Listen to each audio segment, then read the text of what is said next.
World cup का ख्वाब टूटने लगा। पाकिस्तान को सेमीफाइनल में पहुंचने में मुश्किलात, रन्स उगलने वाले प्रोटीज जीत के करीब।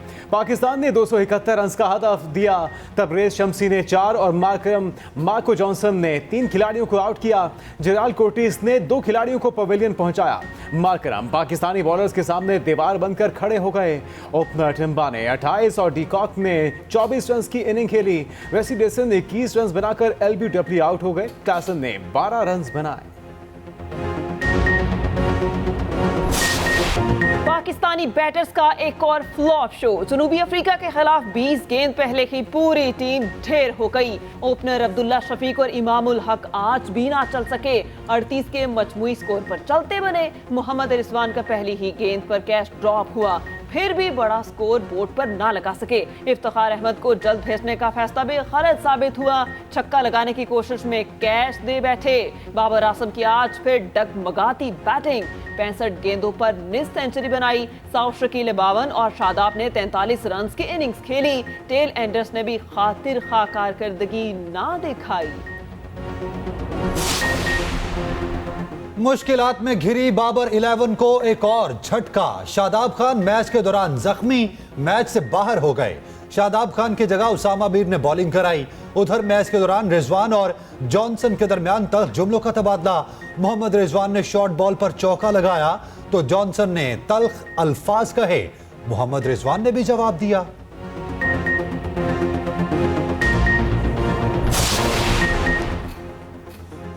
सुप्रीम जुडिशल काउंसिल का जस्टिस मुजाहिर नकवी को शो कॉज नोटिस, 10 नवंबर तक तहरीरी जवाब दाखिल करने की हिदायत। चीफ जस्टिस की जेर सदारत सुप्रीम जुडिशल काउंसिल का 2 घंटे तवील इजलास। जस्टिस मुजाहिर नकवी के खिलाफ ऑडियो लीक स्कैंडल समेत 10 शिकायत का जायजा लिया गया। शो कॉज नोटिस जारी करने का फैसला 3-2 के तनासुब से किया गया। अटॉर्नी जनरल आइंदा इजलास में बतौर प्रोसिक्यूटर पेश होंगे। जस्टिस मुजाहिर नकवी को काउंसिल की कार्रवाई खुली अदालत में चैलेंज करने का इख्तियार हासिल। बतौर जज मुस्ताफी होने पर जस्टिस मुजाहिर नकवी पेंशन और दीगर मराद के हकदार होंगे। उधर सुप्रीम जुडिशल काउंसिल ने जस्टिस इजाजुल हसन के खिलाफ शिकायत खारिज कर दी। साबिक चेयरमैन नैब के खिलाफ रेफरेंस भी नाकाबिले समात होने पर खारिज। साइफर के मंदजा ट्विस्ट करके सियासी मकासद के लिए इस्तेमाल किए गए। हुकूमत गिराने की साजिश से आवाम को आगाह करने की दलील में वजन नहीं। इस्लामाबाद हाईकोर्ट ने चेयरमैन पीटीए की दरखास्त जमानत को मुस्तरद कर दिया। साइफर केस खारिज करने की दरखास्त भी खारिज। फैसले में कहा, दफ्तर खारजा हुकाम के बयानात से वाज़ेह है कि इसमें कोई गैर मुल्की साजिश नहीं। बिला शक व शुबा उनके खिलाफ तमाम दस्तावेजी सबूत मौजूद हैं। बातिल नसर में मुल्जिम का केस से ताल्लुक बनता है। संकीन नोयत के इल्जामात पर जमानत नहीं बनती। चेयरमैन पीटीआई की आइन के तहत बतौर वजीर आज़म इस्तिस्ना की दलील भी मुस्तरद।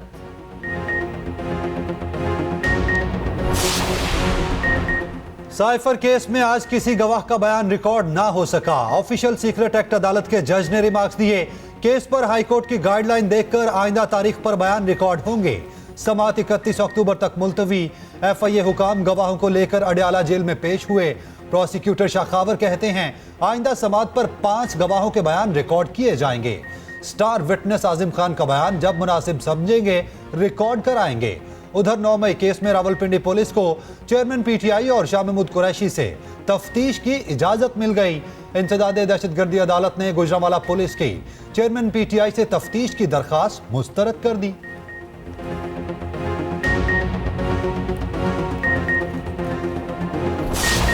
उन्होंने कहा लंदन में अग्रीमेंट हुआ है और अब जो कुछ हो रहा है उस अग्रीमेंट के तहत हो रहा है और मेरे ख्याल में हमारे कोर्ट्स उस अग्रीमेंट के साथ दे रहे हैं। उस एग्रीमेंट को साथ पूरा करने के लिए हमारे सारे लगता है कोर्ट्स भी शामिल हो गए हैं उसके अंदर। अलीमा खान की अदलिया के खिलाफ हर्जा सराई, कहती हैं अपने भाई के लिए खड़े हैं, अकेला नहीं छोड़ेंगे। हफीजुल्लाह न्याजी से हमारी फैमिली का गुज़िश्ता 10 साल से कोई ताल्लुक नहीं। चेयरमैन पीटीआई ही अपनी जमात के लीडर हैं, चाहे वो जेल में हो।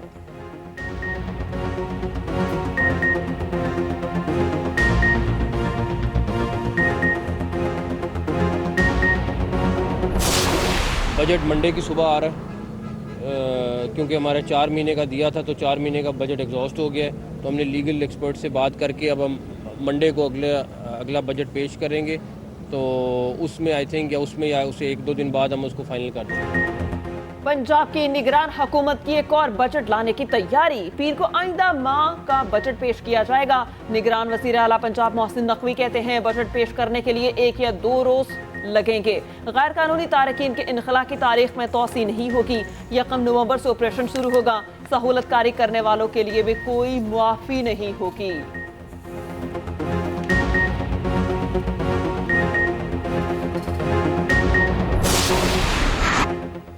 इसराइल की निहत्ते फलस्तीनियों पर गैर इंसानी मजालिम थम ना सके। अल जैतून में बमबारी से एक ही खानदान के 10 अफराद शहीद। नौशीरात कैंप में बमबारी से 8 शहादतें रिपोर्ट। खान यूनस के महाजिर कैंप में भी एक घर पर फजाई हमला। कई फलस्तीनी शहीद और जख्मी हो गए। फलस्तीनी शोहदा की मजमूई तादाद 7,300 से बढ़ गई। शोहदा में 3,000 से ज्यादा बच्चे भी शामिल। इसराइल ने फलस्तीनियों के खून से जुल्म की दास्तानें लिख दी। गजा में 50% से ज्यादा रिहायशी इमारतें तबाह। बेघर अफराद की तादाद 14 लाख से बढ़ गई।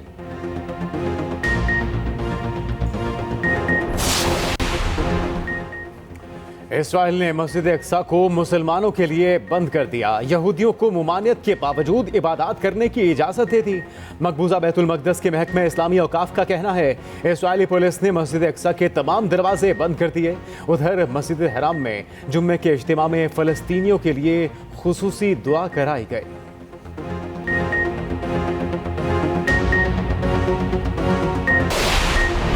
इसराइल जंगी मुजरिम करार। एमनेस्टी इंटरनेशनल ने दुनिया को खबरदार कर दिया। फौरी जंग बंदी के लिए आलमी बरादरी से मुत्तहिद होने का मुतालबा कर दिया। WHO ने गजा में सेहत का बहरान तबाहकुन करार दे दिया। अद्वियात की गजा तक बिला रोक टोक रसाई का मुतालबा। कहा गजा के अस्पतालों में रोजाना 94,000 लीटर ईंधन की जरूरत है। ईंधन में किल्लत के बायस 1,000 जख्मियों की जान को खतरा है। अक़वाम मुत्तहिदा से खिताब करते हुए फलस्तीनी मंदूब रो पड़े। कहा इसराइल की बमबारी से गजा के अस्पताल कब्रिस्तान बन चुके। खुदारा हमारे बच्चों को बचाएं। हमास का इसराइली दारुल हुकूमत तेल अवीव समेत मुतादिद शहरों पर रॉकेट हमले। 4 इसराइली जख्मी हो गए।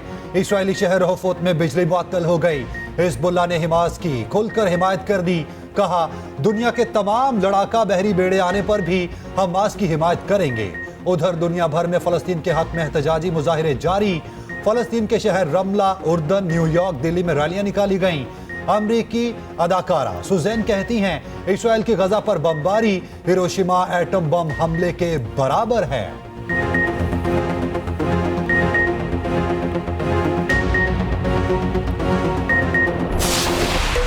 फलस्तीनियों की शहादतें इसराइलियों के लिए मजाक बन गईं। इसराइली टिकटॉकर्स निहत्ते फलस्तीनियों की लाचारी का मजाक उड़ाने लगे।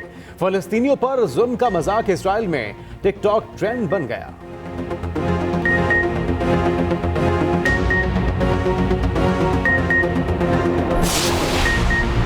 अमेरिका इसराइल फलस्तीन जंग में कूद पड़ा। अमेरिकी तैयारों की शाम में इराकी बॉर्डर पर कार्रवाई। असलहे के 2 डिपो को निशाना बनाए। अमेरिकी हुकाम का दावा। कहा हमले का गजा जंग से कोई ताल्लुक नहीं। असलहा अमेरिकी फौजी अड्डों पर हमले के लिए इस्तेमाल किया जाता था।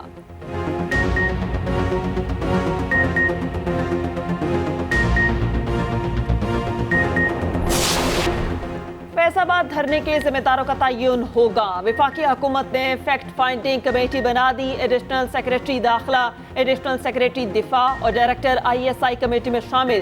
तयशुदा TORs के तहत कमेटी का पहला इजलास गुज़श्ता रोज हुआ। अटॉर्नी जनरल ने अमल दरामद रिपोर्ट सुप्रीम कोर्ट में जमा करा दी। रिपोर्ट में कहा गया कमेटी फैक्ट फाइंडिंग रिपोर्ट 1 दिसंबर को वजारत दिफा में जमा कराएगी।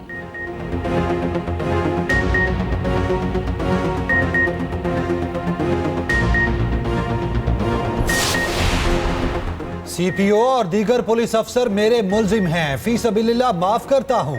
शेख रशीद का बाजियाबी केस में Lahore high court Rawalpindi bench के सामने बयान। अदालत आलिया ने शेख रशीद की बाजियाबी के लिए दायर पटिशन निपटा दी। मीडिया से गुफ्तगू करते हुए शेख रशीद ने कहा पटिशन में जो कुछ लिखा था वो बिल्कुल दुरुस्त है। सारा काम रावलपिंडी पुलिस ने किया। गिरफ्तारी के पीछे CPO का चेहरा है। बदनाम दूसरे लोगों को किया गया। हमारे घर के बच्चों, खवातीन और मुलाजिमीन तक को नहीं छोड़ा गया।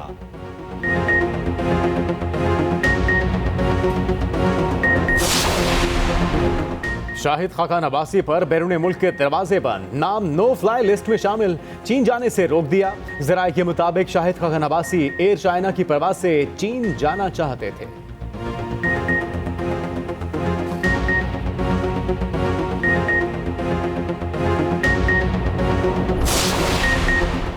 वजीर आजम के principal secretary doctor Tauqeer Shah Mustafi, वजीर आजम ने इस्तीफा 31 अक्टूबर से मंजूर कर लिया। तौकीर शाह वर्ल्ड बैंक में एग्जीक्यूटिव डायरेक्टर के तौर पर ज्वाइन करेंगे। वजीर आजम ने 1 माह का नोटिस पीरियड भी रिलैक्स कर दिया।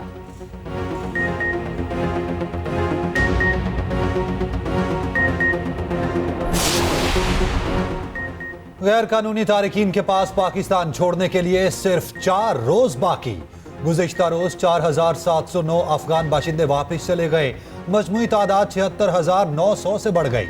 निगरान वजीर दाखिला सरफराज बुगटी कहते हैं गैर कानूनी तारिकीन को 31 अक्टूबर तक हर हाल में पाकिस्तान से जाना होगा।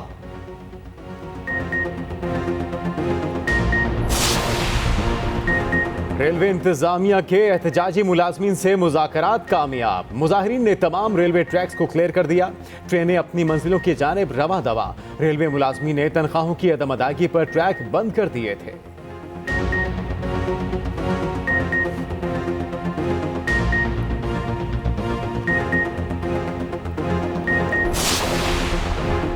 कौमी एयरलाइन शदीद माली बहरान का शिकार, मजीद 4 777 तैयारे ग्राउंड, तादाद 6 हो गई। PIA की मजीद 58 परवासें मनसूख। 11 रोज के दौरान PIA की 537 परवासें मनसूख हो चुकी। दूसरी जानिब ECC ने PIA को 8 अरब देने की मंजूरी दे दी। रकम सिविल एविएशन के वसाइल से फराहम की जाएगी।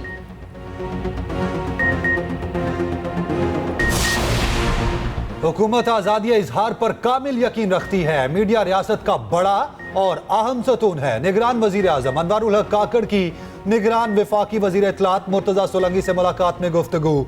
मुलाकात में APNS, CPNE, अखबारी सन्नत के मसाइल और दीगर अहम उमूर पर तबादला ख्याल। वजीर आजम की ज़राए इब्लाग के जायज़ मुतालबात हल करने की हिदायत।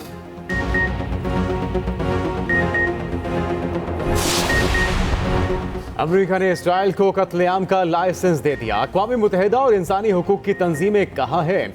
अमीर जमात इस्लामी सिराजुल हक का खिताब। कहा 20 रोज से मुसलसल गजा पर बमबारी हो रही है। इसराइल ने गजा में हर चीज तबाह कर दी।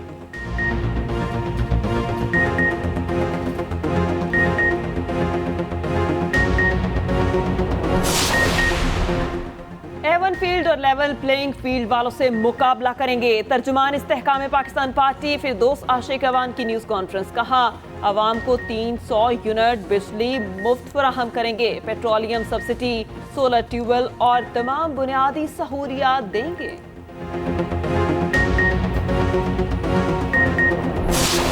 निगरान वज़ीर आला पंजाब की प्लानिंग एंड डेवलपमेंट बोर्ड आमद। फॉरेन फंडेड प्रोजेक्ट की मुश्तरका जायजा कमेटी के इजलास की सदारत की। मंसूबों की बरवक्त तकमील के लिए तमाम ज़रूरी इक़दामात की यकीन दहानी। उधर वज़ीर आला पंजाब और वज़ीर आला सिंध का रावलपिंडी रिंग रोड मंसूबे का दौरा। वज़ीर आला मोहसिन नकवी ने मंसूबे की पेशरफ्त का जायजा लिया। वज़ीर आला सिंध मकबूल बाकिर ने रावलपिंडी रिंग रोड के तामीराती कामों को सराहा।